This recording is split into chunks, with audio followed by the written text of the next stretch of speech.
ದೇವರ ವಾಕ್ಯವನ್ನು ಈ ಸಮಯದಲ್ಲಿ ಧ್ಯಾನಿಸೋಣ. ಕೀರ್ತನೆ 34:17.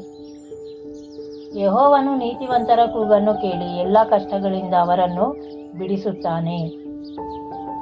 ನೋಡಿ ಪ್ರಿಯರೇ, ನೀತಿವಂತರು ಮೊರೆ ಇಡುವಾಗ ಕರ್ತನು ಅವರ ಕೂಗನ್ನು ಕೇಳಿ ಎಲ್ಲ ಕಷ್ಟಗಳಿಂದ ಅವರನ್ನು ಬಿಡಿಸುತ್ತಾನೆ. ಈ ಸಮಯದಲ್ಲಿ ಪ್ರಿಯರೇ, ನೀವು ಅನ್ಕೋತಾ ಇರ್ಬೋದು, ನಾನು ನೀತಿಯ ಮಾರ್ಗದಲ್ಲಿ ನಡೀತಾ ಇದ್ದೀನಿ, ಯಥಾರ್ಥವಾಗಿ ನಾನು ನಡೀತಾ ಇದ್ದೀನಿ, ಆದರೂ ನನಗೆ ಅನೇಕ ಕಷ್ಟ ನಷ್ಟಗಳು ದುಃಖಗಳು ಬರ್ತಾ ಇದೆ ಅಂತ ನಾವು ಅನ್ಕೋತಾ ಇರ್ತೀವಿ.